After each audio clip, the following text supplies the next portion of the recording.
Kumusta mga ka-DC? Sa ngayon po, meron na tayong 10,574 subscribers. Sa mga silent listeners natin, paramdam naman po kayo. Kahit pusuan nyo lang po ako sa comment section at i-comment nyo na rin kung taga saan kayo, ha? Salamat po. Muli, narito po ang inyong lingkod na si Kuya Louie para handugan kayo ng magagandang kwentong kulam at barang na may kasamang aral sa buhay.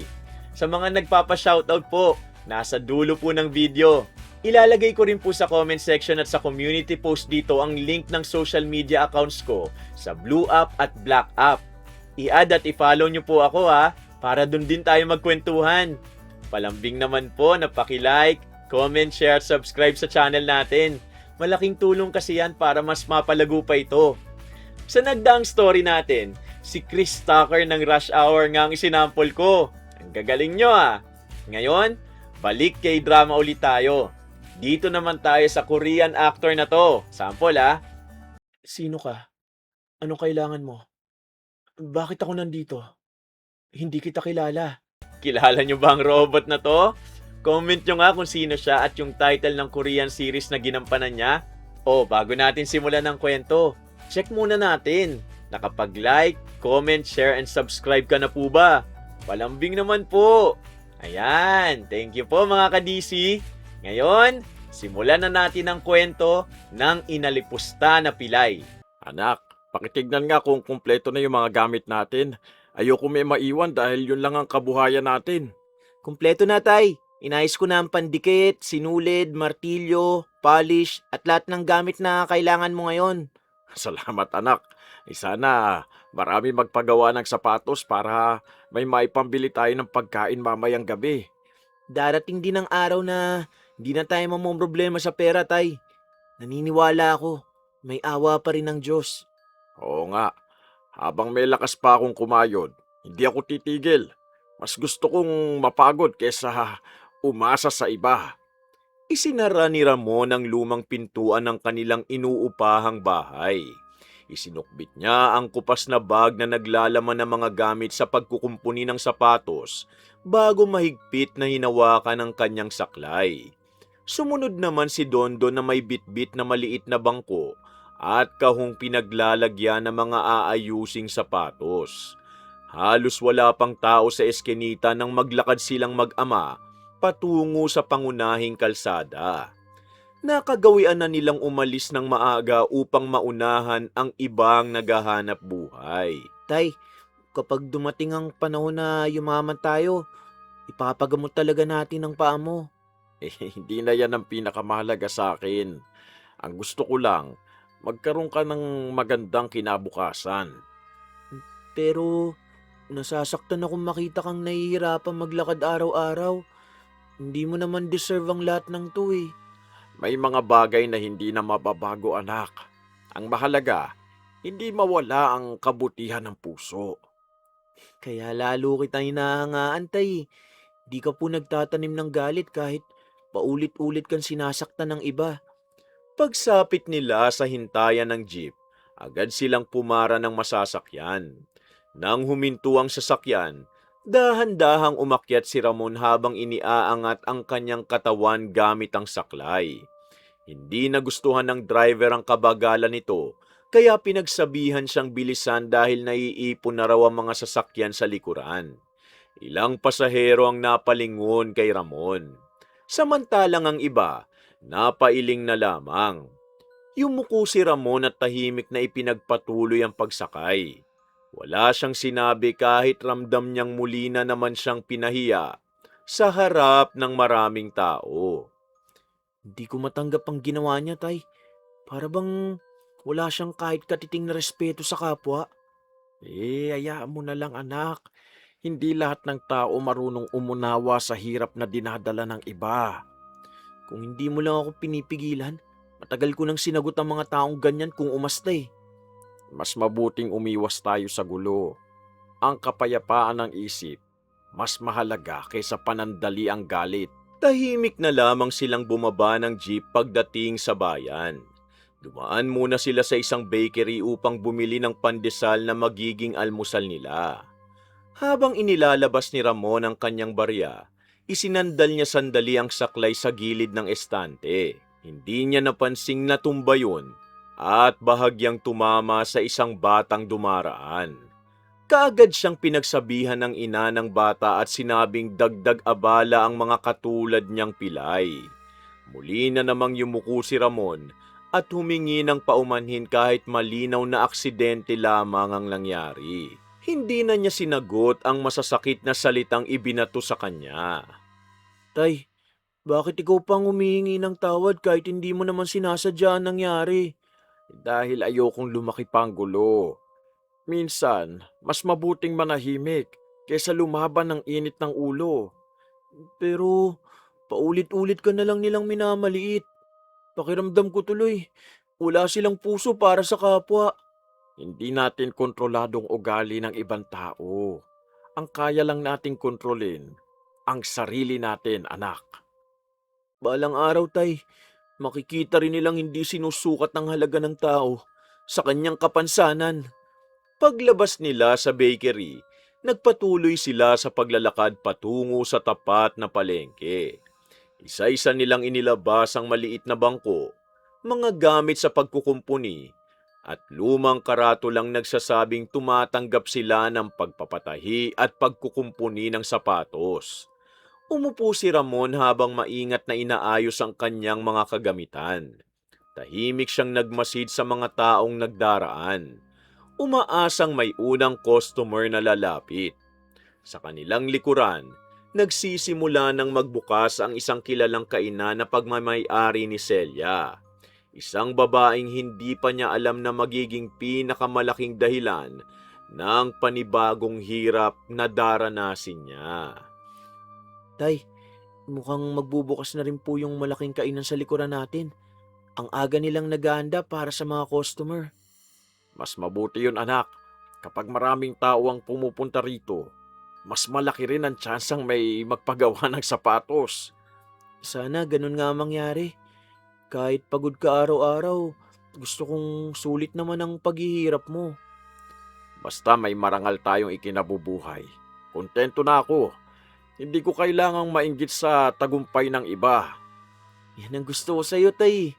Kahit kailan, di ka naging mapagmataas o naiinggit sa kapwa.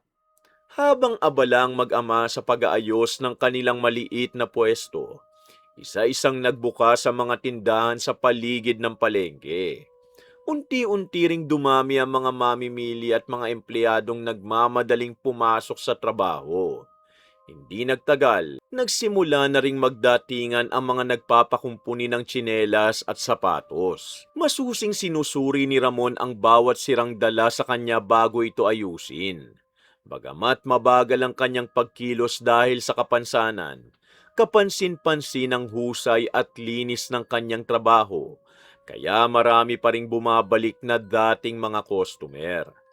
Ang maliit nilang pwesto, nasa mismong harapan ng pasukan ng malaking kainan ni Celia, kaya halos lahat ng papasok at lalabas na customer dumaraan sa kanilang harapan.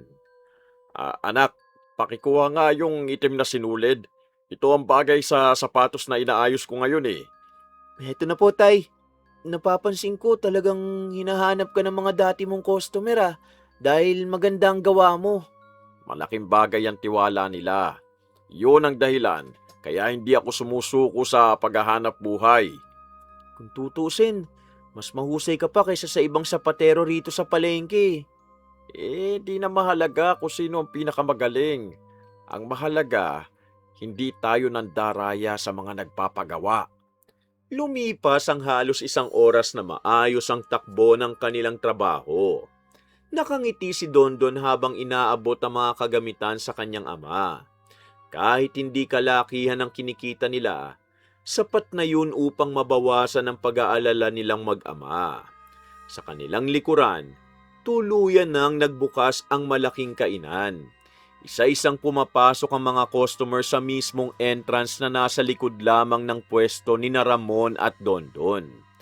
Dahil dito, kitang-kita ng sino mang lalabas at papasok sa restaurant ang maliit na pwestong pinagkakakitaan ng mag-ama. Mukhang dinadayo talaga ang kainan sa likuran natin, oh. Ang dami nilang customer kahit maaga pa lang. Masipag siguro magpatakbo ang may-ari. Mabuti naman at umuunlad ang kanilang negosyo. Ikaw talaga, Tay. Imbis na mainggit ka po, natutuwa ka pa sa tagumpay ng iba. Walang maidudulot ang inggit, anak. Mas mabuting ituon natin ang oras sa sariling kabuhayan. Sana lahat ng tao katulad mo ang pag-iisip, Tay. Siguro po, mas tahimik ang mundo kung ganun. Hindi alam ni Ramon na mula mismo sa pintuan ng restaurant sa kanyang likuran, may isang pares ng matang matagal nang nakatingin sa kanya. Tahimik siyang pinagmamasdan ng may-ari ng establishmento habang inaayos ang mga lumang sapatos ng kanyang mga customer. Bahagyang sumimangot ang babae nang mapansing halos lahat ng pumapasok sa kanyang restaurant. Napapatingin muna sa pwesto ng mag-ama dahil nasa mismong tapat yon ng entrance. Hindi pa man sila nagkakausap, nagsimula ng mabuo sa isip nito ang isang pagtinging magiging ugat ng matinding pagsubok na haharapin ng mabait na sapatero sa mga susunod na araw. Noel, bakit may sapaterong nakapwesto mismo sa harapan ng restaurant natin? Hindi ba nakakasagabal yan sa negosyo natin? Matagal na raw silang nandito, ma. Wala naman silang ginagawang masama kaya hinahayaan lang sila. Hindi ko gustong nakikita ko. Pagpasok pa lang ng mga customer, siya agad ang napapansin kesa ang restaurant natin. Sa tingin ko naman, wala silang balak makipagkumpetensya. Tahimik lang silang naghahanap buhay araw-araw. Hindi mahalaga kung anong balak nila. Ayokong may kung anong nakakasira sa magandang tingin ng mga customer. Habang sinisilip ni Celia ang labas mula sa pintuan ng restaurant, muli niyang napansin ang maliit na pwesto ni na Ramon at Dondon. Hindi naman ito nakaharang sa mismong daanan. Ngunit dahil nasa tapat ng entrada, natural na napapatingin muna roon ang mga taong papasok. Tahimik lamang si Ramon habang inaayos ang isang pares ng sapatos. Samantala, si Dondo naman ang nag-aabot ng mga gamit na kailangan ng kanyang ama. Wala silang kamalay-malay na kanina pa sila pinagmamasdan ng may-ari ng restaurant. Anak, pakilagay muna sa tabi ang natapos kong sapatos Mamaya na natin ibalik kapag dumating ang may-ari. Sige, Tay, dami nating natatapos ngayong umaga. Sana tuloy-tuloy ang ganitong trabaho hanggang hapon. Kapag masipag kang kumayod, may biyayang dumarating kahit hindi kalakihan ang kinikita. Natutuwa ako kapag nakikita kitang nakangiti habang nagtatrabaho, Tay. Para po bang nawawala ang lahat ng pagod mo? Masaya ako dahil magkasama tayong lumalaban. Hindi ko kakayanin ang lahat kung wala ka sa tabi ko. Napangiti si Dondon habang maingat na inaayos ang mga natapos na sapatos. Simula nang iwan sila ng kanyang ina, maraming taon nang nakalipas. Nasanay na siyang maging katuwang ng kanyang ama sa lahat ng bagay. Hindi man marangyang kanilang buhay, hindi kailanman nagturo si Ramon ng masamang asal. Palagi nitong pinapaalala na mas mabuting maging mahirap na marangal kaysa yumamang nanlalamang sa kapwa. Noel, pakisabihan mo nga ang sapaterong yun na ilayo ng kaunti ang mga gamit niya sa harapan. Ma, wala naman po siyang nilalabag eh. Nasa dating pwesto lang naman siya tulad ng mga nakaraang araw. Pero gusto kong mas malinis tignan ang nasa harapan ng restaurant natin. Sige po, kakausapin ko siya ng maayos para wala ring maging problema. Siguraduhin mong susundin niya. Ayokong ako pang lumabas para magsabi sa kanya. Paglabas ni Noel, maayos niyang ipinaabot kay Ramon ang nais ni Celia. Tahimik na lamang na tumango si Ramon at bahagyang inilapit ang kanyang maliit na bangko kahit alam niyang wala naman talaga siyang hinaharangan. Ayaw niyang magkaroon ng alitan sa sinuman, lalo na sa may-ari ng malaking restaurant. Hindi rin tumutol si Dondon kahit halatang hindi siya sang-ayon. Pinili niyang igalang ang pasya ng kanyang ama na umiwas sa anumang gulo. Tay, wala naman tayong kasalanan. Bakit tayo pa ang kailangan mag-adjust sa gusto niya? Minsan anak, mas mabuting magbigay kaysa magsimula ng away na wala namang magandang maidudulot. Pero pakiramdam ko, hindi siya titigil kahit sundin natin ang gusto niya eh. Hayaan na muna natin. Ang mahalaga, makapagtrabaho tayo ng maayos at walang kaaway. Sige tay, susunod ako sa gusto mo. Dahil alam kong kapayapaan lang ang hangad mo. Nagpatuloy ang mag-ama sa kanilang trabaho na tila walang nangyari. Isa-isang lumapit ang mga customer upang magpagawa ng sapatos habang patuloy namang napupuno ng mga kumakain ng restaurant sa kanilang likuran. Lumipas ang oras na abala ang bawat isa sa kani-kanilang hanap buhay. At tahimik na ipinagpatuloy ni Ramon ang pagkukumpuni ng bawat sapatos na ipinagkatiwala sa kanya. Anak, mukhang sapat na ang kinita natin ngayong umaga.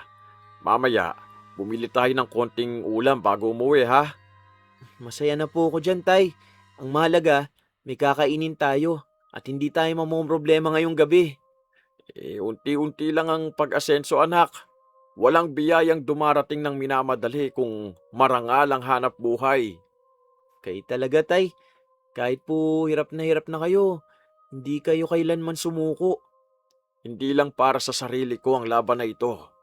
Ginagawa ko ang lahat dahil ikaw ang natitira kong pamilya. Muling naging abalang mag-ama sa pagtanggap ng mga nagpapakumpuni ng sapatos. Isa-isang natapos ni Ramon ang mga ipinagawang tsinelas at sapatos, habang si Dondo naman ang nag-aabot ng mga kagamitan at maayos na tumatanggap ng bayad. Hindi man kalakihan ang kanilang kinikita, sapat yun upang gumaan ang pakiramdam nilang mag-ama. Palaging nagpapasalamat si Ramon sa bawat customer na nagtitiwala sa kanyang trabaho. Hindi niya alintana ang pagod dahil nakikita niyang unti-unting nadaragdagan ang kanilang ipon para sa pang-araw-araw na gastusin. Tay, napansin ko po halos lahat ng nagpapagawa sa inyo, bumabalik ulit ah. Talaga nagtitiwala sila sa gawa nyo. Kapag ginawa mo ng maayos ang trabaho mo, kusang bumabalik ang tiwala ng tao. Hindi kailangang manlamang para kumita. Sana po, balang araw, magkaroon tayo ng sarili nating maliit na shop para po hindi na tayo sa bangketa. Darating din ang tamang panahon anak. Hanggat nagsisikap tayo, may pag-asang magbago ang buhay natin. Pangahawakan ko po ang sinabi nyo, Tay. Hindi ako titigil mangarap para sa ating dalawa. Pagsapit ng tanghali, nagsimula nang humupa ang dami ng customer. Maingat na nilagay ni Ramon sa lumang kahon ang kanyang mga gamit habang binibilang ni Dondo ang kinita nila sa buong umaga. Pagkatapos, nagtungo sila sa isang maliit na karinderya upang bumili ng ulam bago muling bumalik sa kanilang pwesto. Habang naglalakad ang mag-ama, tahimik lamang na pinagmamasdan ni Ramon ang mga taong abala sa kani-kanilang buhay. Hindi man naging madali ang bawat araw na kanyang dinaranas, pinili pa rin niyang manatiling mabuting tao at huwag magkimkim ng sama ng loob sa mga taong patuloy na humuhusga sa kanya dahil lamang sa kanyang kapansanan. Pagbalik nila sa kanilang pwesto, ipinagpatuloy nila ang marangal na paghahanap buhay hanggang sumapit ang hapon. Nang sumunod na araw, Tay, mukhang marami na namang tao ngayong umaga. Sana po, mas maging maganda ang kita natin kaysa kahapon. Magpasalamat na lang tayo sa bawat customer anak. Maliit man o malaki ang kita, malaking tulong pa rin yun. Hindi talaga ako nagsasawang tumulong sa'yo. Mas gusto ko pong kasama ka kaysa manatili lang sa bahay. Malaki ang pasasalamat ko sa iyo. Hindi lahat ng ama may anak na handa magsakripisyo para sa pamilya. Hindi naman po to sakripisyo, Tay. Ikaw ang nagpalaki sa akin kaya natural lang po na samahan kita. maaga na namang nakapwesto ang mag-ama sa harapan ng restaurant ni Celia. Isa-isang dumaraan ang mga empleyadong papasok sa trabaho habang nagsisimula na ring dumagsa ang mga mamimili sa palengke. Tulad ng nakasanayan, tahimik lamang na inaayos ni Ramon ang mga sirang sapatos ng kanyang mga customer. Paminsan-minsan, Napapatingin si Dondon sa pintuan ng restaurant dahil napansin niyang ilang ulit nang lumalabas si Celia upang sumilip sa kanyang pwesto. Hindi niya alam kung bakit tila hindi sila gusto ng babae, gayong wala naman silang ginagawang masama. Anak, pakibigay nga ang maliit na brush. Tatapusin ko ng sapatos na kukunin mamaya. Eto po, Tay. Talagang malinis ang gawa mo. Kaya hindi po nakakapagtakang hinahanap ka ng mga customer eh. Mas mahalaga ang magandang pangalan kaysa malaking kita. Kapag nasira ang tiwala, mahirap na yung maibalik. Kaya siguro marami nagpapasalamat sa iyo pagkatapos mong ayusin ang mga sapatos nila eh. Sapat nang makita kong masaya silang umuuwi. Yun ang pinakamagandang bayad sa akin. Lumipas ang ilang sandali nang may ilang kabataang katatapos lamang maglaro ng basketball ang dumaan sa harap ng pwesto ni Ramon. Habang inaabot ni Dondo ng isang pares ng sapatos sa kanyang ama, nilapitan ng mga binata si Ramon at nagkunwaring tutulungan siyang tumayo. Pagkasandal niya sa isa sa mga ito, bigla siyang itinulak ng bahagya at binitiwan. Nawala ng balanse si Ramon at bumagsak sa semento kasama ang kanyang saklay. Nagtawanan ng mga kabataan na tila aliw na aliw sa kanilang ginawa bago sila nagmamadaling umalis. Ilang taong nakakita ang napatingin lamang. Ngunit walang lumapit upang sawayin ang mga ito o tulungang makatayo ang matandang sapatero. Mga wala kayong puso!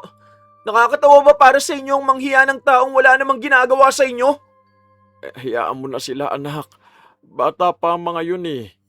Sana balang araw, matutunan din nilang rumispeto. Hindi ko talaga maintindihan kung bakit ikaw pa po ang pinagtitripan ng mga taong walang magawang matino, Tay. Itulungan mo na lang ako makatayo. Mas gusto kong ipagpatuloy ang trabaho kaysa isipin pa ang nangyari. Sige, Tay.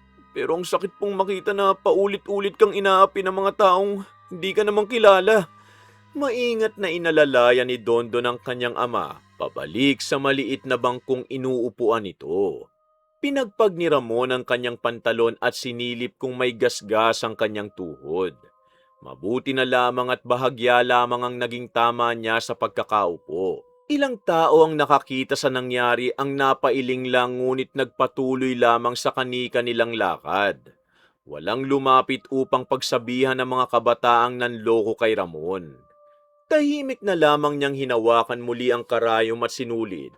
Saka ay pinagpatuloy ang pagkukumpuni ng sapatos na tila walang nangyari. Habang abala siyang nagtatrabaho, lihim namang napakagat sa labi si Dondon dahil hirap na hirap siyang pigilan ang galit na nararamdaman para sa kanyang ama. Talagang natutuwa pa sila kapag may napapaya silang tao no? Wala ba silang magulang na nagturo ng tamang asal? Huwag mo na silang habulin, anak. Mas mahalagang ayusin natin ang mga gamit kaysa lumala pa ang gulo. Pero Tay, sobra na talaga eh. Kahapon, driver. Ngayon naman, ang mga kabataang yun ang nang insulto sa'yo. Hindi ko kontroladong ugali ng ibang tao. Ang mahalaga, hindi tayo gumaganti ng masama sa kapwa. Sana, dumating ang araw na maramdaman din nila kung gaano kasakit ang pagtawanan dahil sa kapansanan. Sandaling ipinikit ni Ramon ang mga mata bago huminga ng malalim upang pakalmahin ang sarili. Hindi nagtagal, muli niyang hinawakan ng karayom at sinulid na tila walang nangyari. Alam niyang bawat minutong hindi siya nagtatrabaho, katumbas ng bawas na kita para sa mag-ama. Kaya pinili niyang ipagpatuloy ang pagkukumpuni ng sapatos sa kabila ng sakit na nararamdaman. Anak, pakiabot nga ulit ang sapatos na inaayos ko. Nangihinayang ako kapag naaantala ang trabaho natin eh. Tay, unahin mo po muna ang sugat mo. Mamaya mo na tapusin yan kapag hindi na masakit ang katawan mo. Mukhang nasugatan po ang palad nyo eh. Maliit na gasgas lang to. Mas sasakit ang loob ko kapag hindi ko natapos ang ipinangako kong trabaho. Kaya ka po inaabuso ng ibang tao eh. Dahil napakabait mo. Hindi ka marunong magalit kahit inaapi ka. Hindi ka hinaan ng pagpapatawad, anak. Mas mabigat ang dalang galit kaysa sa anumang sugat sa katawan. Makalipas ang ilang minuto, muli silang nakapagtrabaho. Isa-isang dumating ang mga customer upang kunin ang mga ipinagawang sapatos. Maayos na kinausap ni Ramon ang bawat isa at magalang na nagpasalamat sa kanilang pagtitiwala. Kahit masakit pa ang kanyang kamay, hindi yun naging dahilan upang pabayaan niya ang kalidad ng kanyang trabaho. Tahimik lamang siyang ngumiti habang inaabot ang natapos na sapatos. Kitang-kita ni Dondon kung gaano pinipilit ng kanyang ama na huwag ipakita ang sakit na nararamdaman. Tay, pahinga muna tayo sandali oh. Ako na mag-aayos ng mga gamit habang umiinom ka po ng tubig. Salamat anak. Alam mo, malaking tulong na nandito ka lagi kasama ko. Hindi po kita iiwan. Ikaw na lang ang natitira kong pamilya. Kaya aalagaan po talaga kita, Tay. Masaya akong marinig yan. Sana lumaki kang mabuting tao kahit maraming masasamang halimbawa sa paligid natin. Pangako po, Tay. Hindi ako magiging katulad ng mga taong nanlalait sa mahihina at may kapansanan. Habang nag-uusap ang mag-ama, muling lumabas si Celia mula sa restaurant upang tignan ang sitwasyon sa labas. Napansin niyang nakaupo si Ramon habang bahagyang hinihimas ang kanyang palad. Nakita rin niya ang ilang taong nagkukwentuhan tungkol sa ginawang pangungutya ng mga kabataang dumaan kanina. Sa halip na makaramdam ng awa, malamig lamang na tingin ang binigay niya sa sapatero bago siya muling pumasok sa loob ng restaurant. Samantala, ipinagpatuloy ni Ramon ang kanyang trabaho na para bang walang nangyaring kahihiyan. Sa isip niya, mas mahalaga pa ring makauwi silang may disenteng kita kaysa ubusin ang oras sa pagdamdam sa mga taong walang pagpapahalaga sa kapwa. Lumipas ang natitirang oras ng umaga na abala silang mag-ama sa marangal na paghahanap buhay, habang patuloy na dinarayo ng mga tao ang restaurant sa kanilang likuran. Samantala, Noel, hindi ko talaga maintindihan kung bakit pinapayagan pa rin manatili ang sapaterong yan sa harap ng restaurant natin. Ma, sinabi ko na sa inyo, matagal na po siyang nakapwesto riyan. Wala naman siyang ginagawang masama sa kahit sino eh. Hindi yan ang punto ko. Ayokong may nakikita mga customer na ganyang tanawin bago sila pumasok dito. Sa palagay ko naman po, wala siyang naaabala. Tahimik lang siyang nagtatrabaho araw-araw. Sa gusto kong mas malinis at mas maayos tignan ang harapan ng negosyo natin eh. mula sa loob ng restaurant, muling pinagmasdan ni Celia ang maliit na pwesto ni Ramon at Dondon. Habang papasok ang mga customer, karamihan, napapatingin muna sa sapaterong maingat na nagkukumpuni ng mga lumang sapatos. Wala namang ginagawa si Ramon kundi ang kanyang trabaho. Subalit hindi yun nagugustuhan ni Celia. Para sa kanya, nakasisira sa magandang imahe ng kanyang restaurant ang isang lumang bangko, kupas na payong, at matandang pilay na nakaupo sa mismong harapan ng entrada. Anak, pakipunasan nga ang sapatos na yan. Mukhang matagal na yang hindi nalilinisan ng may-ari. Sige po, Tay. Talagang ibang-ibang itsura ng sapatos kapag ikaw na pong umawak. Kapag may tiwala ang customer, responsibilidad nating ibalik yon sa pamamagitan ng maayos na trabaho. Di ka po talaga marunong magmadali kapag kalidad ng trabaho ang pinag-uusapan. Mas mabuting mabagal ng kaunti kaysa magkamali at masira ang tiwala ng mga tao. Habang abalang mag-ama, napansin ni Celia na may ilang customer na humihinto sandali sa tapat ng pwesto upang magtanong kay Ramon tungkol sa pagpapakumpuni ng sapatos. Bagamat pumapasok din naman ang mga ito sa restaurant pagkatapos, lalo lamang naiinis si Celia.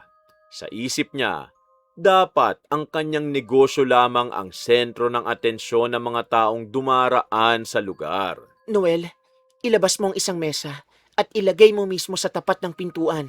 Ma, baka mahirapan po makapasok ang mga customer kapag ginawa natin yun. Gawin mo na lang ang sinasabi ko Ako may-ari ng restaurant na ito. Sige po, ma. Susundin ko na lang ang utos ninyo. At siguraduhin mong maayos ang pagkakalagay, ha. Ayokong may magreklamo sa loob ng restaurant. Ilang sandali pa, inilabas ni Noel ang isang malaking mesa ayon sa utos ni Celia. Dahil dito, lumiit ang espasyong natitira sa harapan ng restaurant at halos lumikit na ito sa maliit na pwesto ni Ramon. Napilitan ng mag-ama na ilapit ng bahagya ang kanilang bangko upang hindi matamaan ang mesa. Wala silang sinabi kahit halatang lalo silang nasisikipan sa kanilang pinagtatrabahuhan. Tahimik lamang na pinagmasdan ni Ramon ang bagong ayos sa harapan ng restaurant bago muling itinuon ang pansin sa sapatos na kanyang kinukumpuni. Tay, parang sinasadya na talaga tayong gipitin ng may-ari ng restaurant. Hayaan mo na muna, anak. Hanggat may maliit pa tayong espasyong mapagtatrabahuhan, magpasalamat pa rin tayo. Pero hindi naman tama ang ginagawa nila. Pakiramdam ko, gusto na talaga nila tayong paalisin dito eh. Huwag muna tayo mag-isip ng masama. Baka may dahilan lang sila kung bakit inayos ang labas eh. Sana nga tay, mas gusto kong magkamali kaysa isipin na may taong sadyang gustong pahirapan ka. Tahimik na ipinagpatuloy ng mag-ama ang kanilang trabaho habang unti-unting dumadami ang mga taong dumaraan sa harapan ng restaurant. Hindi man komportable ang kanilang pwesto, pinili pa rin ni Ramon na huwag makipagtalo. Para sa kanya, mas mahalaga ang mapanatili ang katahimikan kaysa makipag-away sa may-ari ng negosyo. Habang maingat niyang tinatahi ang isang lumang sapatos, patuloy namang umaagos ang buhay sa palengke na tila walang pakialam sa mga maliliit na pangaaping unti-unti nang nararanasan ng mabait na sapatero. Anak, pakilapit nga ng konti ang kahon natin. Baka may makasagi habang papasok ang mga customer eh. Sige po tay, halos wala na nga tayong espasyo rito oh. Pero opo, pagkakasyain pa rin natin ang mga gamit. Magtiis muna tayo. Ayoko magkaroon ng dahilan ng iba para sabihin na istorbo tayo sa paligid. Kay talaga tay, kahit tayo na naargabyado, iniisip nyo pa rin ang kapakanan ng ibang tao. Kapag maayos ang pakikitungo natin sa kapwa, malinis din ang konsensya nating uuwi sa bahay araw-araw. Inilapit ni Dondon ang kahon ng mga gamit upang magkaroon ng kaunting espasyo ang mga dumaraang customer. Halos magkadikit na ang maliit nilang pwesto at ang mesang inilabas mula sa restaurant.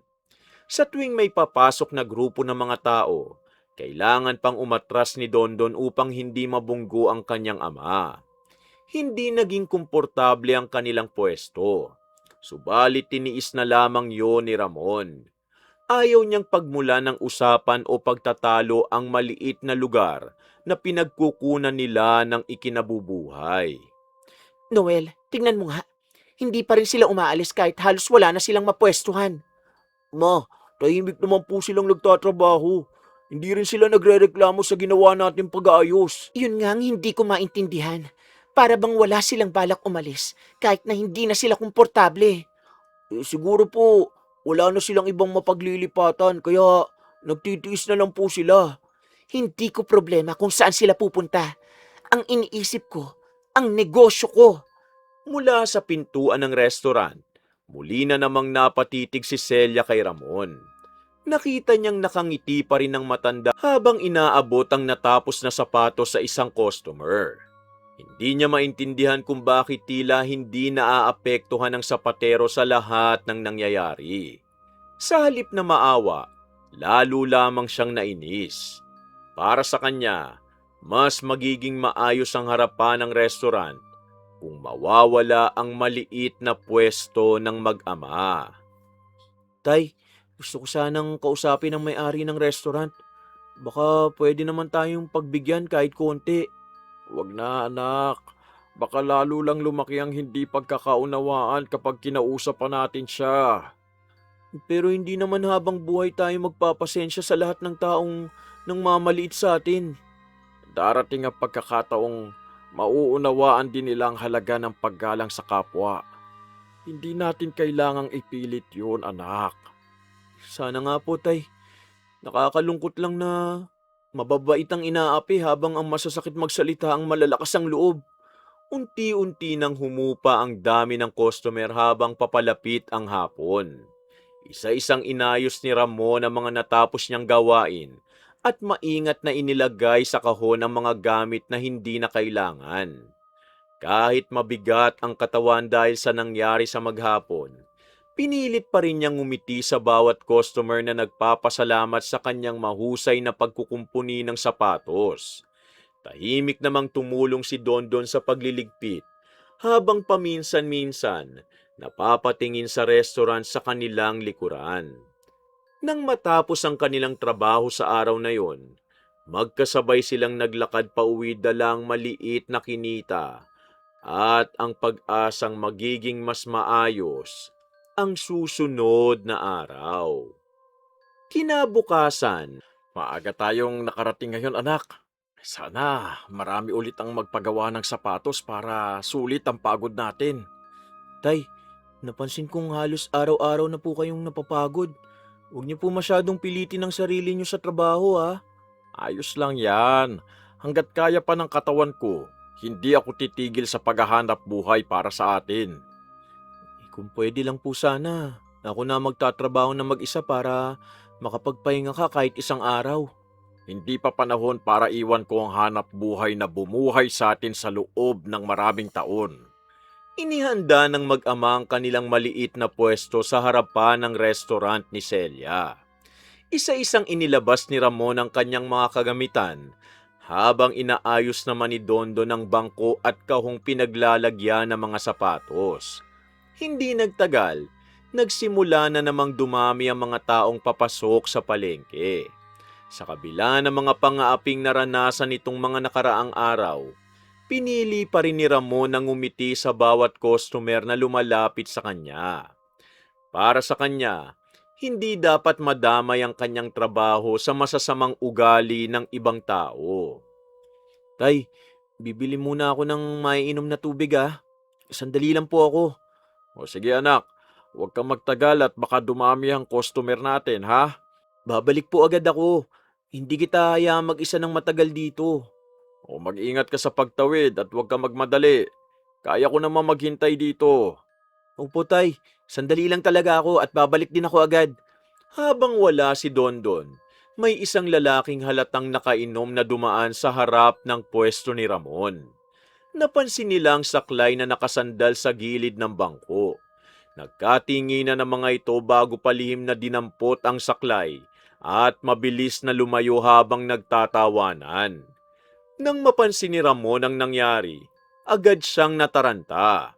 Sinubukan niyang tumayo ngunit nawalan siya ng balanse dahil wala siyang masasandalan. Naupo siyang muli habang walang magawa kundi sundan ang tingin ng mga lalaking papalayo.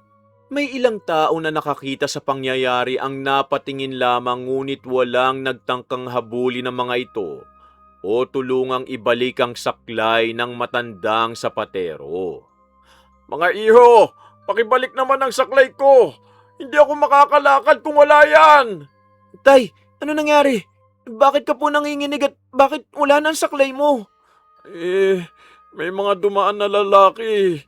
Kinuha nila habang wala ka at hindi ko na sila naabutan. Grabe na talaga sila. Laruan ba ang tingin nila sa kapansanan ng ibang tao? Hayaan mo na anak. Sana lang maawa sila at ibalik ang saklay ko bago tayo umuwi. Nagmamadaling tumingin si Dondon sa paligid ngunit wala na siyang nakita ni anino na mga lalaking kumuha ng saklay. Bumalik siya sa tabi ng kanyang ama na halatang nag-aalala. Hindi makaalis si Ramon sa kanyang inuupuan dahil hirap siyang tumayo ng walang saklay. Mahigpit na napakuyom ang kamao ni Dondon. Subalit pinili niyang manatili sa tabi ng kanyang ama kaysa habulin pa ang mga lalaking matagal nang nakalayo. Sa halip, sinubukan niyang pakalmahin si Ramon habang hinihintay nilang may mabuting taong magsauli ng tanging sandigan nito sa paglalakad. Tay, sandali lang. Hanapin ko yung mga lalaking kumuha ng saklay mo. Baka hindi pa po sila nakakalayo. Huwag na anak, baka mapahamak ka pa eh. Mas mahalaga sa akin ang kaligtasan mo kaysa sa saklay. Pero paano ka makakatayo kung wala yun? Hindi naman pwedeng manatili ka rito buong maghapon. Maghintay na lang muna tayo. Baka sakaling may mahabag at ibalik din nila ang kinuha nila. Sana nga, Tay. Nakakagalit isipin na may mga taong ginagawang biro ang paghihirap ng iba. Nanatili ang mag-ama sa kanilang pwesto habang palingalinga si Dondon sa bawat taong dumaraan. Ilang beses siyang tumingin sa magkabilang dulo ng kalsada. Umaasang may makikitang bakas na mga lalaking kumuha ng saklay ng kanyang ama. Samantala, nanatiling nakaupo si Ramon at tahimik na pinagmasda ng mga customer na dumaraan sa harapan nila. Hindi niya maitago ang pag-aalala dahil alam niyang hindi siya makakauwi ng maayos kung hindi maibabalik ang kanyang saklay. Gayunpaman, pinili pa rin niyang maging kalmado upang hindi lalo pang mabahala si Dondon. Tay, kung hindi nila maibalik ang saklay mo, paano tayo uuwi mamaya? May paraan ng Diyos anak. Hindi niya tayo pababayaan kahit gaano kahirap ang pagsubok. Napakabuti mo talaga, Tay. Ako nahihirapang magpigil ng galit para sa mga ginagawa nila sa iyo eh. Kapag galit ang pinairal natin, wala ring magandang mangyayari. Mas mabuting manatili tayong kalmado. Ipilitin ko, Tay. Pero ang sakit makita kang walang magawa dahil lamang sa kalupitan ng ibang tao. Makalipas ang ilang minuto, may isang lalaking dumaan sa harap ng kanilang pwesto habang hawak ang pamilyar na saklay. Ayon sa sinabi nito, nakita lamang niya itong nakahandusay sa gilid ng basurahan ilang metro ang layo mula sa palengke. Agad niyang iniabot yun kay Ramon bago nagpatuloy sa kanyang paglakad. Mahigpit na niyakap ni Ramon ang kanyang saklay at taimtim na nagpasalamat.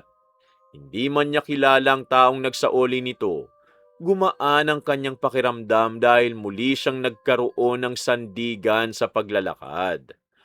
Ay, salamat sa Diyos at naibalik din ang saklay ko.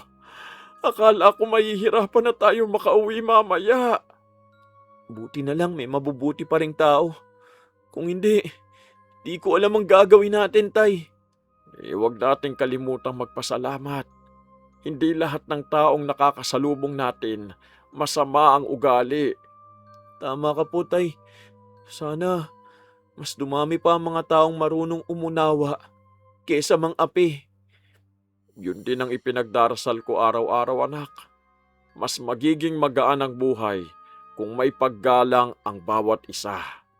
Muling ipinagpatuloy ng mag-ama ang kanilang trabaho matapos maibalik ang saklay. Maingat na umupo si Ramon sa kanyang bangko at muling hinawakan ng karayom at sinulid. Kahit bakas pa rin sa kanyang muka ang pagod at pangamba, pinili niyang ituon ang isip sa bawat sapatos na kanyang kinukumpuni. Tahimik namang inayos ni Dondon ang mga gamit sa kanilang pwesto, habang paminsan-minsan sinusulya pa ng kanyang ama. Nang sumapit ang hapon, muli silang nakapagligpit ng kanilang mga kagamitan at sabay na naglakad pa uwi. Hindi man naging magaan ang araw na yon, nagpasalamat pa rin si Ramon dahil sa kabila ng mga pangaaping kanyang naranasan, nakauwi silang mag-ama ng ligtas at magkasama. Tay, sa linggong ito parang walang araw na hindi ka pinahiya ng ibang tao ah. Ang sakit makita yun. Hayaan mo na anak. Hindi ko gustong ubusin ang oras sa pag-iisip sa mga taong walang malasakit. Pero kahit sinong tao mapapagod din sa paulit-ulit na pang-aalipusta. Tao ka rin po at nasasaktan. Nasasaktan ako anak. Pero ayoko maging dahilan yun para magbago ang mabuti kong pakikitungo sa kapwa ko. Sana balang araw, may taong tumayo para ipagtanggol ka. Sa halip na panoorin ka lang nilang inaapi. Nagpatuloy ang mag-ama sa kanilang trabaho hanggang sa unti-unting humupa ang dami ng customer. Nang halos wala nang nagpapakumpuni ng sapatos, naisip ni Ramon na dumaan muna sa bahay ng kanyang nakatatandang kapatid. Noon kasi ang araw ng munting salo-salo ng kanilang pamilya bilang paggunita sa kaarawan ng kanilang yumaong ama.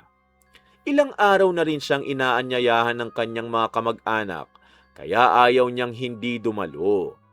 Maaga nilang niligpit ang kanilang mga gamit at magkasabay na nagtungo sa bahay ng kanyang kapatid. Tay, matagal na rin tayong hindi nakakadalo sa reunion ng pamilya. Siguradong matutuwa silang makita ka. Umaasa rin akong ganun, anak. Kahit bihira na tayong magkita-kita, pamilya pa rin natin sila. Baka matuwa rin po silang makita kung gaano ka kasipag kahit maraming pagsubok ang pinagdaanan mo. Hindi ko kailangan ng papuri, anak. Masaya na akong makasama silang lahat kahit sandali lang. Sana maging maayos ang araw na to para makabawi naman sa mga nangyari nitong mga nakaraang araw. Pagdating nila sa bahay, marami ng bisita ang naroon. Abala ang lahat sa paghahanda at kwentuhan habang may ilang bata namang naglalaro sa bakuran. Nang makita si Ramon, binati naman siya ng ilan sa kanyang mga kamag-anak. Gayunpaman, nang magsimula ang salo-salo, napansin ni Dondon na walang nakahandang upuan para sa kanyang ama sa mahabang hapag kung saan nakaupo ang halos lahat ng magkakapamilya. Sa halip, may isang taong itinuro ang maliit na mesa sa gilid ng kusina kung saan nakaupo ang mga naguhugas ng plato at mga tumutulong sa paghahanda. Hindi na nagsalita si Ramon at tahimik na lamang na naupo roon kasama si Dondon. Tay, bakit naman dito tayo pinaupo?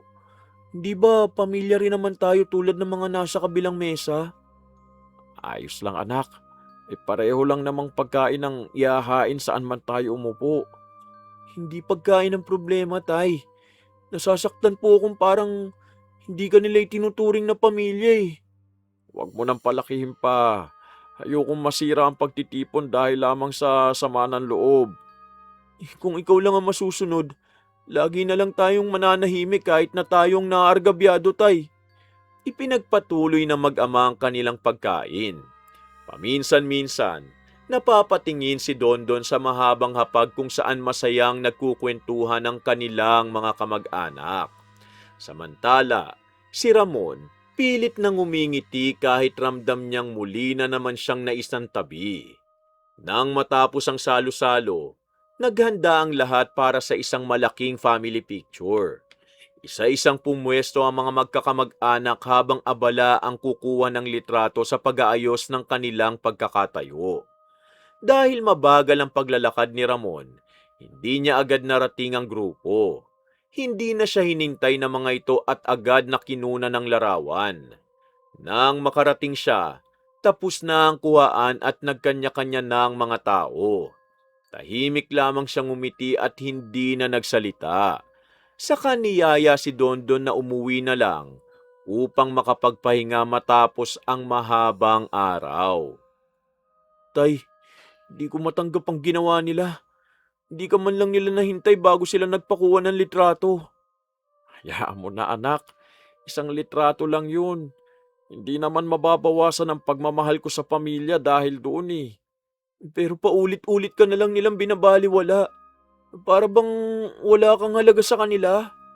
Hindi natin pwedeng pilitin ng ibang tao kung paano tayo pakikitunguhan. Ang mahalaga, marunong tayong rumespeto.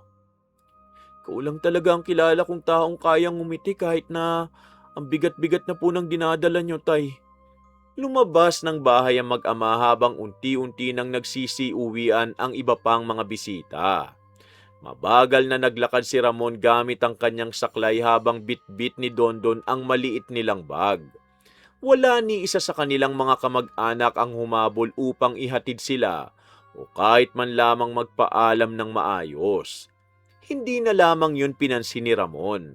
Sanay na siyang isantabi ang sariling damdamin upang maiwasan ang anumang alitan sa pamilya. Tay, gusto kong maintindihan kung bakit napakadali para sa ibang tao na maliitin ka. May mga taong tumitingin lamang sa nakikita ng kanilang mga mata, anak. Hindi nila alam ang buong kwento ng buhay ng iba. Kung alam lang nila ang lahat ng pinagdaanan mo, siguro mahihiya silang pagtawanan ka. Hindi ko kailangan ng awa mula sa kahit sino. Sapat na sa akin ang respeto bilang kapwa-tao. Yun din ang hinihiling ko po para sa inyo, Tay. Hindi sobrang humiling ng kaunting paggalang. Naglakad sila pa uwi habang unti-unting lumulubog ang araw. Dumaraan ng maraming sasakyan at mga taong abala sa kani-kanilang lakad. Ngunit wala ni isang nakapansin sa lungkot na pilit na itinatago ni Ramon. Paminsan-minsan, napapahinto siya upang ipahinga ang kanyang mga paa bago muling magpatuloy. Sa bawat paghakbang, dama niya ang pananakit ng kanyang binti. Subalit mas mabigat ang kirot na dulot ng mga pangyayaring sunod-sunod niyang naranasan sa mga nakalipas na araw. Tay, pagdating natin sa bahay, pagluluto kita ng paborito mong ulam.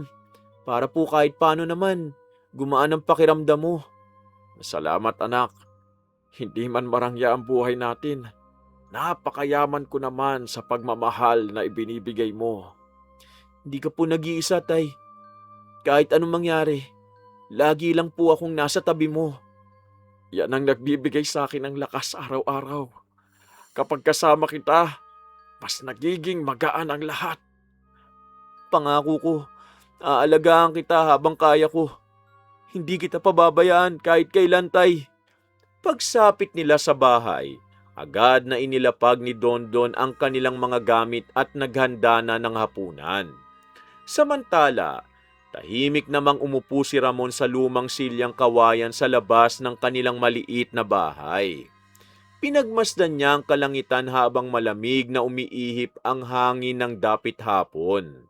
Sa kabila ng lahat ng pangungutya, pambabastos at pagmamaliit na kanyang tiniis, pinili pa rin niyang huwag magkimkim ng galit sa kanyang puso. Matapos silang maghapunan, maaga silang nagpahinga upang magkaroon ng lakas para sa panibagong araw ng marangal na paghahanap buhay. Tay, ang dami na naman nagpapakumpuni ngayon. Sana tuloy-tuloy na para may pambili tayo ng pang-ulam mamaya. Salamat sa Diyos, anak. Kahit unti-unti lang ang kinikita natin, sapat na yun basta marangal ang hanap buhay. Napansin ko ring may mga bagong customer na nagtitiwala sa gawa mo. Talaga pong maganda ang kalidad ng pagkakagawa mo, Tay. Kailangan nating ibigay ang pinakamahusay sa bawat taong nagtitiwala sa atin. Yun lang ang puhunan natin. Mas lalo akong ginaganahang tumulong kapag nakikita kitang masaya sa trabaho mo, Tay. Ginagawa ni Ramon ang isang pares ng sapatos habang inaayos naman ni Dondon ang mga natapos na. Isa-isang dumarating ang mga customer upang kunin ang kanilang ipinagawa. Ang ilan sa kanila, napapangiti pa habang pinupuri ang maayos na pagkakagawa ng sapatos. Mula naman sa pintuan ng restaurant, napansin niyo ni Celia. Habang tumatagal, lalo siyang napipikon sa tuwing nakikita niyang may mga taong humihinto muna sa pwesto ni Ramon bago pumasok sa kanyang restaurant. Noel, hindi mo ba napapansin? Simula nang dumami ang mga taong humihinto sa pwesto ng pilay na yan, lalo ako naiinis tuwing nakikita ko siya. Ma, di naman niya kasalanang may nagtitiwala sa kanya. Naghahanap buhay lang din naman siya tulad natin eh. Anak, ikaw ang magiging tagapagmana ng restaurant na ito balang araw. Ayokong masanay kang naawa sa mga taong walang pakinabang sa negosyo natin. Ma, di naman sukatan ng pagkatao ang laki ng negosyo. Mas mahalaga pa rin ang paggalang sa kapwa. Kung hindi mo kayang gawin ang gusto ko, ako na mismo magpapakita sa kanila na hindi sila dapat manatili rito. Matagal ko nang pinagbibigyan ng pilay na yan. Mabilis na lumabas si Celia sa restaurant at dumiretso sa maliit na pwesto ni Ramon. Napalingon ang mga taong nasa paligid nang marinig ang malakas niyang boses. Napatigil maging ang ilang customer na naghihintay ng kanilang sapatos. Ilang beses na kitang pinalalayas dito ah. Hanggang ngayon hindi ka pa rin umaalis. Naku, pasensya ka na, madam. Dito lang po kasi ang lugar na pinayagan sa akin ng barangay para makapaghanap buhay. Wala akong pakialam kung sinong pumayag. Ang alam ko, nakakasira ka sa negosyo ko. At akin pa rin tong pwestong to. Ma'am, wala naman po kaming inaargabyado. Nagtatrabaho lang po kami rito. Anak, tama na. Hayaan mo na lang at ako na ang kakausap. Hindi na nakinig si Celia. Sa tindi ng kanyang galit, sinipa niya ang kahon ng mga gamit ni Ramon. Nagkalat sa kalsada ang mga sinulid, pandikit, martilyo, brush at ilang pares ng sapatos na ipinagkatiwala ng mga customer. Kasunod noon, itinulak niya ang maliit na bangkong inuupuan ni Ramon. Nawalan nito ng balanse at napaupo sa sementadong daan habang mahigpit na hawak ang kanyang saklay. Napatingin ng lahat ngunit walang sino mang lumapit upang awatin si Celia. Ma'am, bakit niyo naman po ginagawa yan? Mga gamit po yan ng tatay ko eh. At may mga sapatos pang hindi namin pag-aari. Wala akong pakialam. Dapat doon pa kayo umalis dito. Hinarangan ko na nga kayo ng mesa pero hindi pa rin kayo makaintindi. Maawa ka naman, madam. Huwag mong sirain ang mga gamit namin. Yan lang ang ikinabubuhay naming mag-ama eh. Tay, sobra na talaga siya eh. Hindi ko na kayang ginagawa niya sa atin. Huwag anak. Pulutin na lang natin ang mga gamit natin. Ayokong lumaki pa ang gulong ito. Lumuhod si Ramon kahit hirap siyang igalaw ang kanyang pilay na paa. Isa-isa niyang pinulot ang mga gamit na nagkalat sa lupa habang tinutulungan siya ni Dondon. Marami ang nakatingin ngunit nanatiling tahimik. Sa sandaling yon, may isang matandang babae ang may dalang bayong na dahan-dahang huminto sa hindi kalayuan. Tahimik niyang minasdan ang buong pangyayari. Ang pangaalipusta ni Celia at ang kababaang loob ni Ramon na piniling huwag gumanti. Lumapit ang matanda, pinulot ang isang lumang martilyong napadpad sa gilid ng kalsada at marahang iniabot yon kay Ramon. Maraming salamat po, Nay. Pasensya na po at nadamay pa kayo sa kaguluhan. Salamat po sa pagtulong ah. Kayo lang po ang lumapit sa amin. Pagpalain po sana kayo ng Diyos sa kabutihan ng inyong puso. May hangganan ang pagtitiis ng tao, iho. Ngunit tandaan mo, dumarating din ang araw na ang gumagawa ng masama ang umaani ng sarili niyang ginawa. Tumalikod si Aling Ason at dahan-dahang naglakad palayo. Hindi na siya lumingon pa. Samantala, si Celia bumalik sa loob ng kanyang restaurant na tila walang pagsisising naramdaman. Naiwan sina Ramon at Dondon na muling inaayos ang kanilang munting pwesto, habang ang matandang babae unti-unti nang nakalayo sa dulo ng kalsada. Tay, di ko talaga matanggap ang ginawa niya. Wala naman tayong inaargabyado pero tayo pa ang laging pinapahiya. Alam kong masakit, anak. Pero huwag mong hayaang lamunin ka ng galit. Lilipas din ang lahat ng ito. Hindi ko maintindihan kung bakit napakasama ng tingin niya sa atin. Tao rin naman tayo, tay. Hindi natin hawak ang iniisip ng ibang tao. Ang mahalaga, malinis ang ating konsensya. Ipinagpatuloy ng mag-ama ang pagpulot sa mga nagkalat nilang kagamitan. Isa-isang pinunasan ni Ramon ang mga sapatos na nadumihan habang maingat namang ibinalik ni Dondon sa kahon ang kanilang mga gamit. Ilang customer ang lumapit upang kunin ang kanilang ipinagawa at humingi ng paumanhin sa nangyaring kaguluhan kahit wala naman silang kasalanan.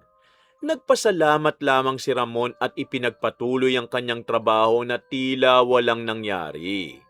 Sa kabilang banda, tahimik na naglalakad si Aling Ason sa makipot na daan pauwi sa kanyang bahay. Habang sariwa pa sa kanyang isip ang nasaksihan, hindi niya maiwasang mapailing sa labis na pagmamalabis ni Celia. Hindi ko akalaing aabot sa ganito ang kayabangan ng babaeng yun.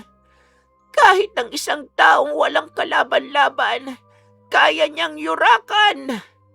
Nagtitiis ang pilay ngunit hindi ibig sabihin noon wala nang makakakita ng kanyang dinaranas. Kawawang Ramon, matagal na kitang pinagmamasdan. Hindi ka gumaganti kahit paulit-ulit kang inaapi. Kaya may mga taong kailangang matutong maramdaman ang sakit na ipinararanas nila sa iba. Panahon na upang turuan ng aral ang pusong puno ng pagmamataas. Patuloy lamang sa paglalakad ang matanda hanggang marating niya ang kanyang maliit at lumang bahay sa dulo ng baryo. Maingat niyang isinara ang kahoy na tarangkahan bago pumasok sa loob. Tahimik niyang inilapag ang kanyang bayong sa ibabaw ng mesa at naupo sandali sa lumang silya.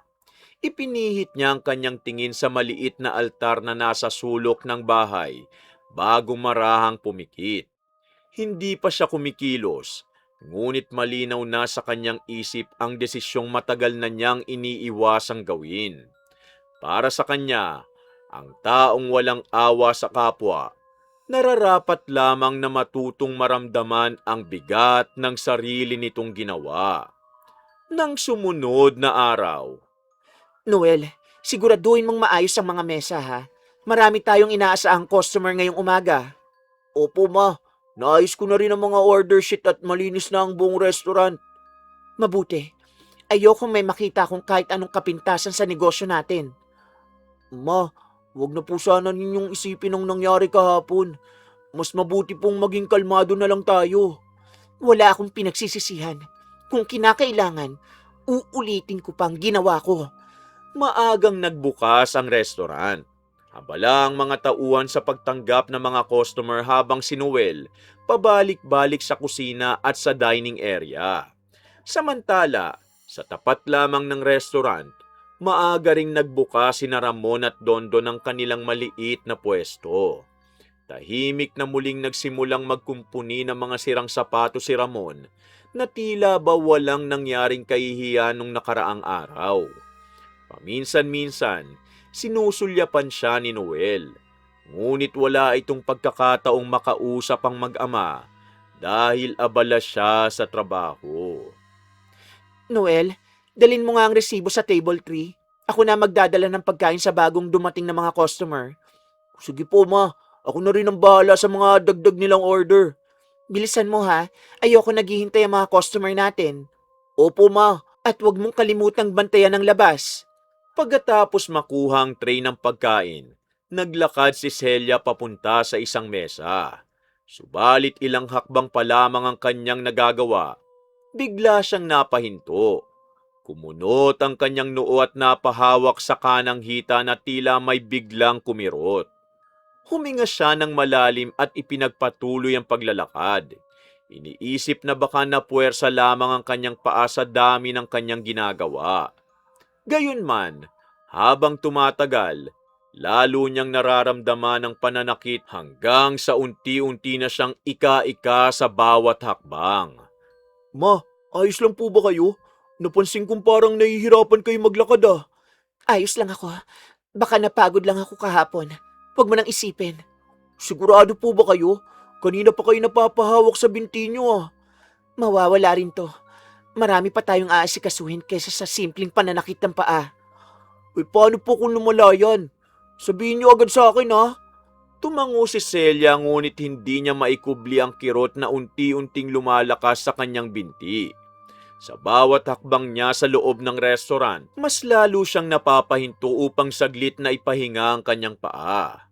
Ilang customer ang napansin ang kanyang pagkapilay, ngunit agad niya itong itinago sa pamamagitan ng pilit na pagngiti. Sa kabilang banda naman, abala lamang sina Ramon at Dondon sa pagkukumpuni ng mga sapatos. Walang kamalay-malay na nagsisimula na palang maranasan ni Celia ang unang epekto ng sumpang unti-unting babago sa kanyang buhay. Ma, hindi na po normal yan. Kanina pa kayo hirap na hirap maglakad ah. Magpahinga muna kayo sandali. Hindi pwede. Maraming customer at wala akong panahong magpahinga dahil lang sa pananakit ng binti ko. Ako na po muna ang bahala rito. Maupo muna kayo at baka lalo pang lumalayan. Hindi ko kailangan ng pag-aalaga. Mawawala rin to mamaya. Sana nga po, ma. Pero talagang nag-aalala po ako sa inyo. Pinilit pa ring magtrabaho ni Celia kahit ramdam niyang lalong bumibigat ang bawat hakbang. Tuwing maglalakad siya mula kusina papunta sa mga mesa, napapahinto siya upang bahagyang himasin ang kanyang kanang binti. Ilang ulit siyang napakagat sa labi sa tuwing sumusumpong ang matinding kirot. Kahit gusto niyang ipakitang wala lamang yon, hindi niya maikubli ang kanyang pagkapilay. Napapansin na rin ito ng ilan sa kanilang mga tauhan. Ngunit walang nagsasalita dahil alam nilang madaling magalit ang kanilang amo. Noel, pakikuha nga ang order ng bagong dating sa labas. Ako na sanang lalapit pero parang naninigas ang binti ko eh. Ako na po, ma. Kayo na lang muna ang maupo kahit 5 minuto. Hindi ako sanay na nakaupo habang may trabaho. Naiinis ako sa pakiramdam na ito. Kung gusto nyo, tatawag na ako ng doktor. O kaya, ipapahatid ko kayo sa klinik. Hindi na kailangan. Simpleng pananakit lang ito. Sana nga po ang iniisip nyo ang mangyari. Lumipas ang halos 1 oras, subalit hindi nawala ang pananakit.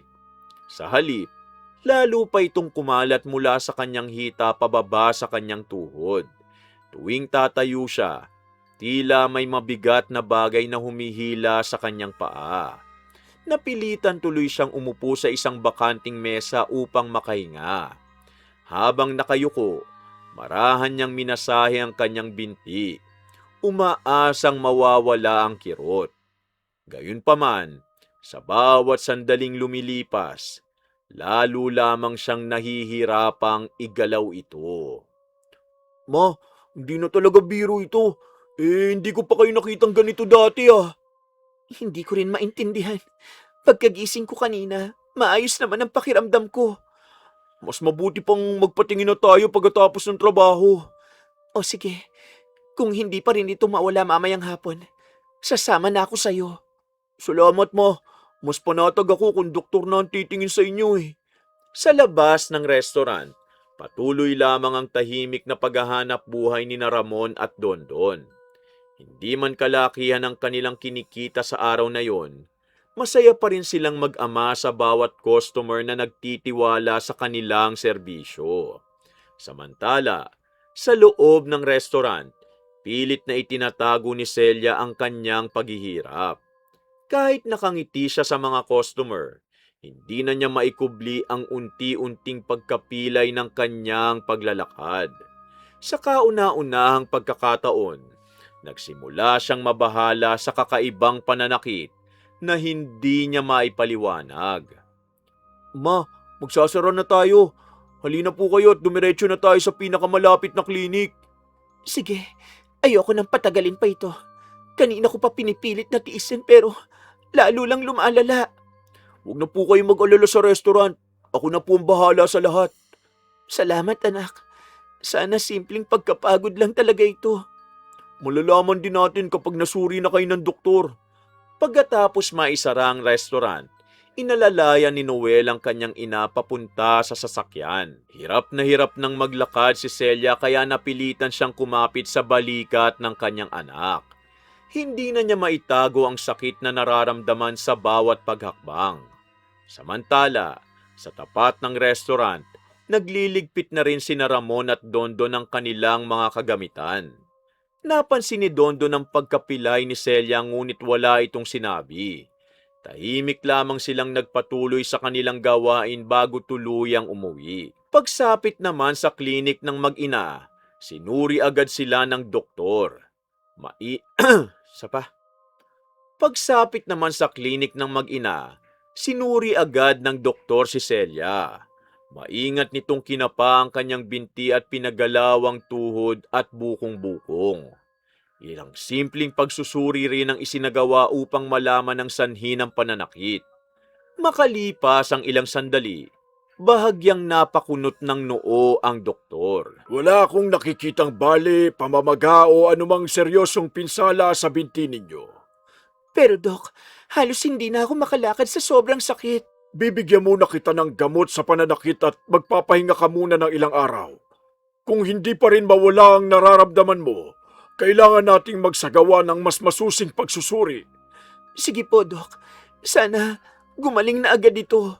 Sundin mo muna ang payo ko at bumalik ka agad kung lalala pa ang kondisyon mo. Tumango si Celia habang tinatanggap ang reseta. Kahit sinabi ng doktor na wala itong nakitang problema, nananatili pa rin ang matinding kirot sa kanyang kanang binti.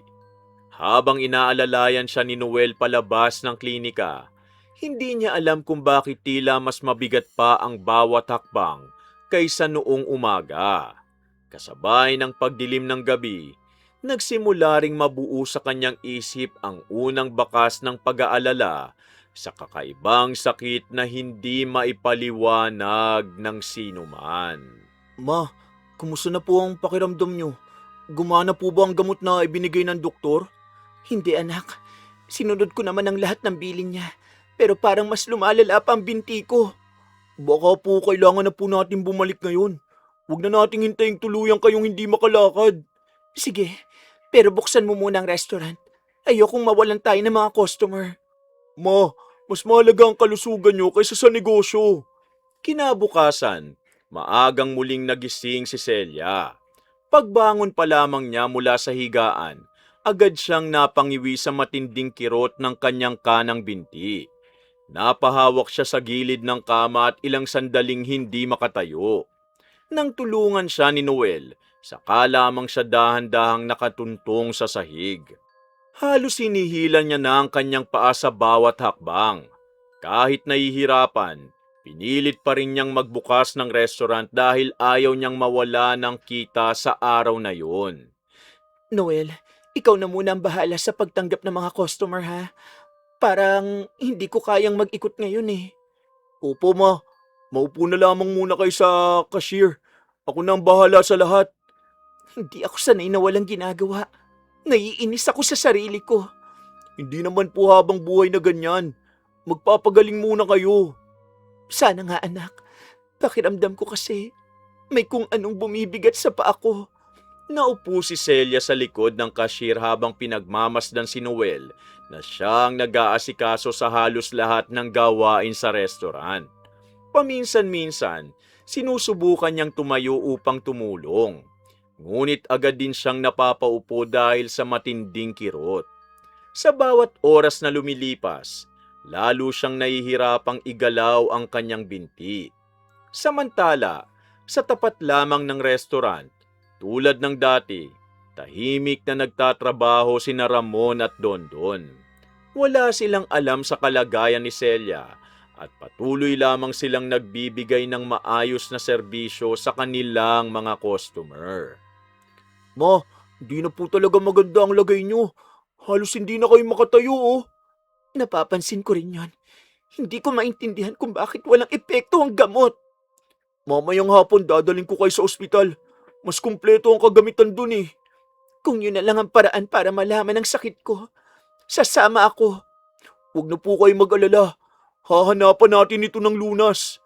Habang nag-uusap ang mag-ina, muli na namang sinubukan ni Celia na tumayo mula sa kanyang inuupuan. Ngunit pagbangon pa lamang niya, biglang nanghina ang kanyang kanang binti. Napakapit siya sa mesa upang hindi tuluyang matumba. Agad siyang inalalayan ni Noel pabalik sa kanyang upuan. Sa unang pagkakataon, bakas na sa mukha ni Celia ang tunay na takot. Hindi na niya maitatanggi sa sarili na may kakaibang nangyayari sa kanyang katawan. Unti-unti na siyang nababalot ng pangamba dahil sa sakit na walang maipaliwanag na dahilan. Ma, tara na po. Huwag na nating hintayin lumala pa ang kalagayan nyo.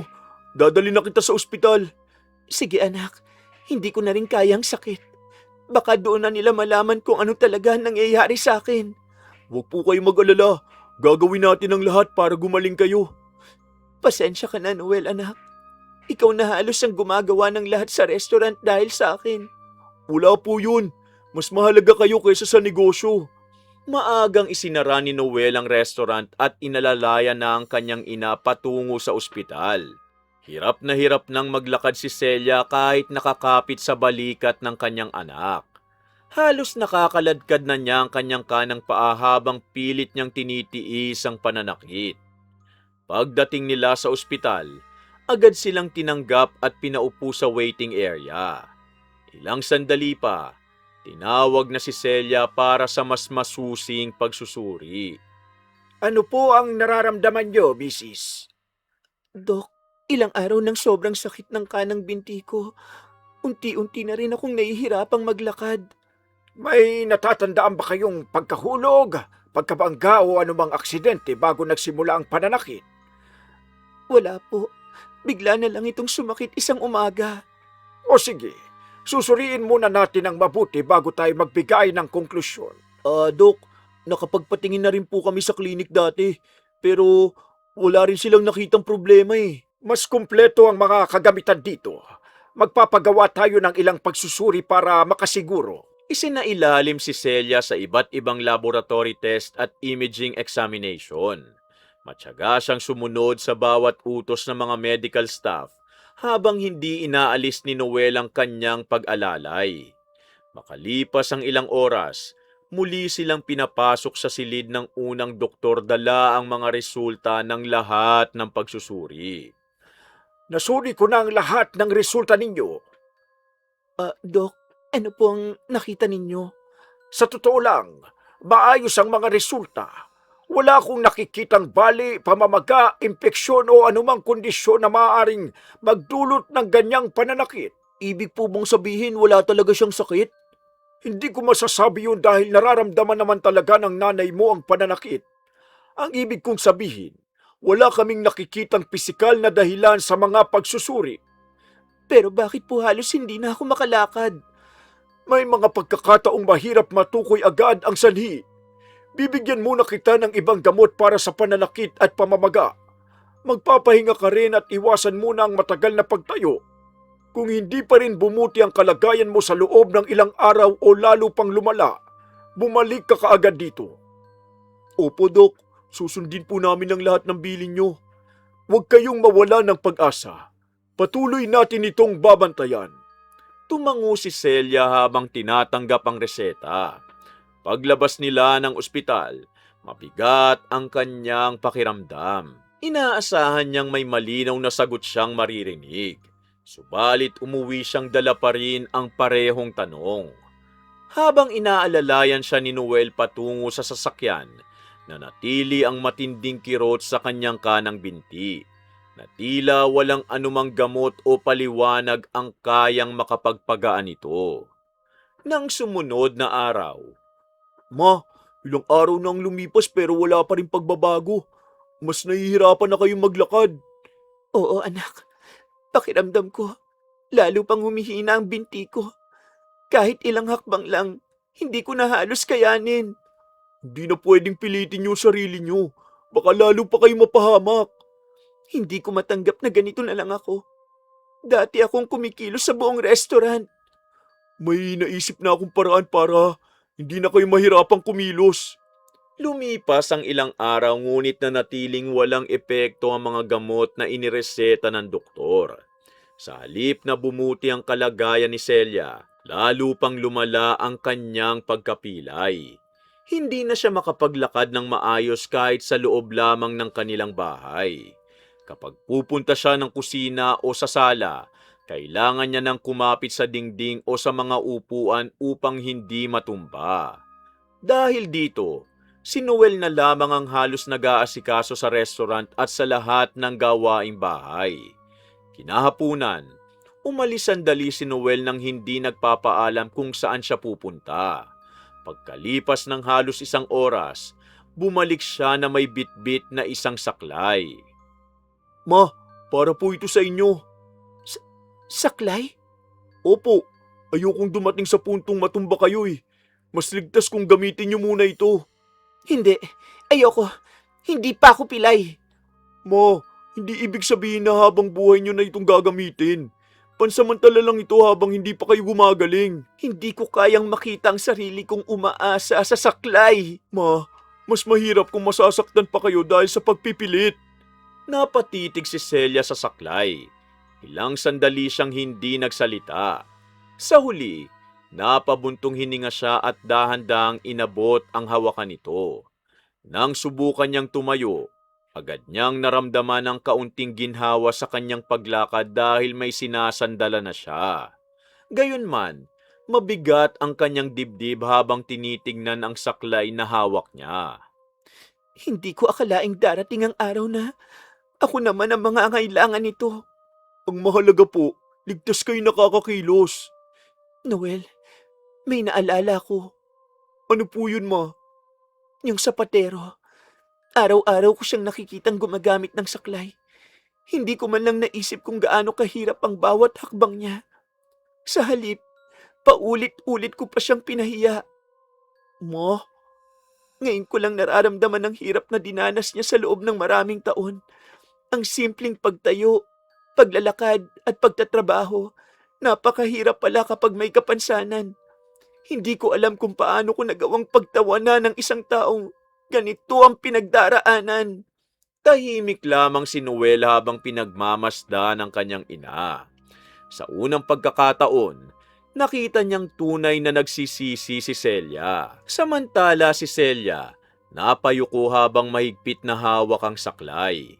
Hindi niya na ito tinitingnan bilang isang bagay na nakakahiya, kundi bilang isang paalala ng sakit na minsan ipinadaman niya sa isang taong wala namang ginagawang masama sa kanya. Lumipas ang mga araw. Noel, gusto kong puntahan ng sapatero. sigurado po ba kayo, ma? Oo, matagal ko nang dinadalang bigat na ito sa dibdib ko. Hindi na ako mapapanatag hanggat hindi ako humihingi ng tawad. Kung yan po ang gusto nyo, sasamahan ko po kayo. Salamat anak. Sana mapatawad niya ako. Maagang isinara ni Noel ang restaurant ng ilang sandali. Inalalayan niya ang kanyang ina palabas. Hawak ni Celia ang kanyang saklay habang dahan-dahan siyang naglalakad patungo sa pwesto ni Ramon. Bawat hakbang, nagpapaalala sa kanya ng sakit na dati niyang ipinagwalang bahala sa ibang tao. Nang makita sila ni na Ramon at Dondon, agad silang tumigil sa kanilang ginagawa. Magandang umaga po, ma'am. Pwede ba kitang makausap? Opo. Ano po yun? Naparito ako para humingi ng tawad. Alam kong hindi mabubura ng salitang sorry ang lahat ng ginawa ko sa'yo. Paulit-ulit kitang nilait. Pinahiya kita sa harap ng maraming tao. Sinipa ko pa ang mga gamit mo at sinara ang pinagkakakitaan mo. Wala akong naisip noon kundi ang sarili kong galit at kayabangan. Alam niyo po bang halos mawalan kami ng hanap buhay dahil sa ginawa ninyo? Alam ko, at yun ang pinakamasakit kong pinagsisisihan. Kung maaari lang ibalik ang panahon, hindi ko nagagawin ang lahat ng yun. Hindi ko ho itinanim sa puso ang mga ginawa ninyo.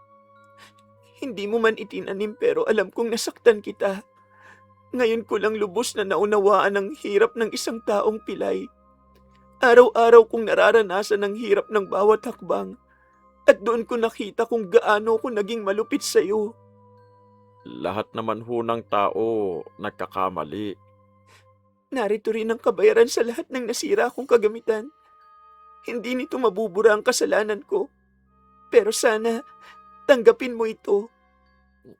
Kung ganun, tatanggapin ko ito hindi dahil sa galit ako sa inyo, kundi dahil kusa ninyong itinuwid ang pagkakamali ninyo. Napaluha si Celia. Hindi niya inaasahang ganun kadaling magpatawad si Ramon. Habang pinupunasan niya ang kanyang mga luha, lalo niyang naunawaan na mas mabigat pala ang dalang konsensya kaysa sa anumang sakit ng katawan. Lumipas ang ilang araw, isang umaga, nagising si Celia at napansin niyang wala na ang matinding kirot sa kanyang kanang binti.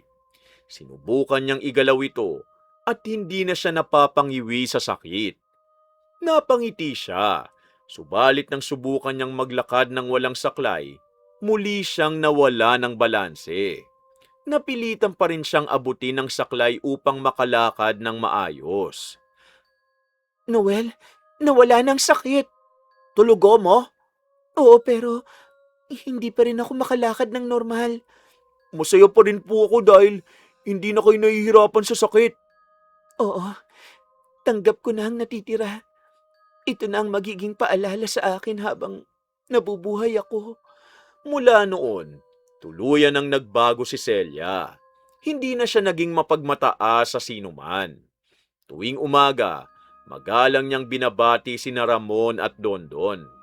Kapag abalang mag-ama sa kanilang trabaho, madalas pa niya silang padalhan ng pagkain bilang pasasalamat at paggalang.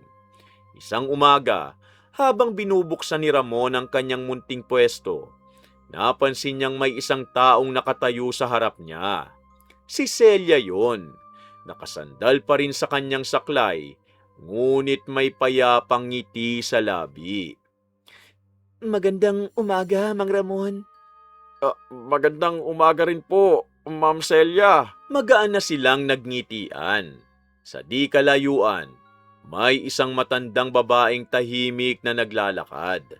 Saglit siyang tumingin sa kanila bago nagpatuloy sa kanyang paglalakad at tuluyang nawala sa dulo ng kalsada.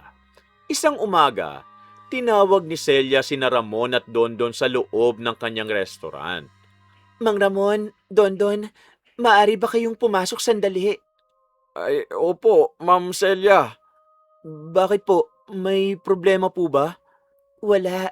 Sa halip, gusto kong magpasalamat sa inyong dalawa Magpasalamat po. Bakit naman po?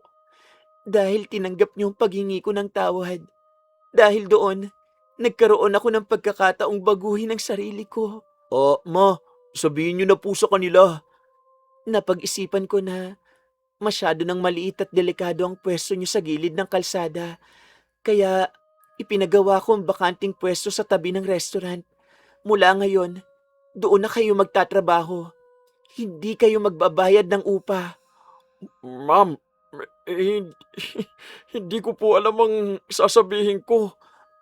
Totoo po ba yun? Oo. Bukod pa ron, binilhan ko na rin kayo ng mga bagong kagamitan at materyales para mas mapalago niyo ang inyong hanap buhay. Huwag niyo akong tatanggihan ha. Ito ang paraan ko para itama ang malaking pagkakamaling nagawa ko sa inyo. Maraming salamat po. Hindi ko po inasahang aabot sa ganito ang kabutihan ninyo. Ako po ang dapat magpasalamat. Tinuruan niyo kong maging mabuting tao. Dahan-dahang lumipat sina Ramon at Dondon sa bago nilang pwesto. Mas maayos, mas maluwag, at mas ligtas na silang nakapaghanap buhay. Mas marami ring customer ang lalong nagtiwala sa kanila dahil may mas maayos na silang shop. Araw-araw, magalang nang nagbabatian sina Celia at Ramon. Madalas silang magkwentuhan habang naghihintay ng mga customer. Nanatiling gumagamit ng saklay si Celia, ngunit hindi niya na ito ikinakahiya. Sa bawat hakbang niya, naaalala niyang ang paggalang at kabutihan sa kapwa, ang tunay na sukatan ng pagkatao. Sa di kalayuan, isang matandang babae ang tahimik na naglalakad sa kabilang bahagi ng kalsada. Saglit siyang tumingin sa maayos ng samahan ni Celia at Ramon bago siya muling nagpatuloy sa kanyang paglalakad hanggang sa tuluyan na siyang mawala sa paningin ng lahat. Ang kapansanan, hindi kailanman dapat maging dahilan upang maliitin, alipustahin, o pagtawanan ng isang tao. Lahat tayo may pinagdaraan ng pagsubok na maaaring hindi nakikita ng iba. Ang paggalang, kabaitan, at malasakit sa kapwa, higit na mahalaga kaysa sa anumang anyo o katayuan sa buhay. Wakas! Ay, isang magandang kwento na naman ang natapos natin mga ka-DC. Sana po may napulot kayong aral dito ha. Huwag niyo pong kalimutang mag-like, comment, share at subscribe ha, para masuportahan niyo po ang channel natin. At bilang ganti, para mas exciting, i-comment niyo kung sino yung karakter ko na paborito niyo sa mga binusesan ko. Eto po sila sa mga anime. Sa mga K-drama at Tagalized films naman, i-search niyo na lang ang pangalan ko para makapili kayo sa kanila. Lilinawin ko lang mga ka-DC ha, yung sample na pinaririnig ko sa inyo sa bawat karakter, yun mismo ang boses na ginamit ko nung pinalabas sila sa Tagalized version sa TV. Huwag nyo rin pong kalimutan i-comment kung ano masasabi nyo sa kwento natin ngayon ha. Pag napili ko ang comment mo, isa-shoutout kita sa next story natin. Oh, shoutout na ulit tayo. Shoutout kina Maria Oros na first commenter ulit natin, Marco Nanes, pati po sa mga taga Amira Boxes Handicrafts, at kina Ate Auring, Minda, Leslie, Ne, Ruth, Faye at Poging J. Subscribe po kayo ha, salamat po. Maria Rivers, Meldy ng Malaysia, Phoebe Ranyada, Rowena Saladino Lim, Joan Logan, Safari Custom Collectibles at sa mga taga High Finest LLC ng Hawaii. Salamat po sa inyo mga kababayan. Monet Mabini from Dubai, Pia Pedrero, Emily Tayo ng Switzerland, Nenita Mendoza, Julius Deloro, Sugimura Perla Castro, hello po madam! Mary Grace David ng Bahrain, Norbert Makalintal, Pestayo at Ariel at sa buong family nyo po. Domo arigato din po.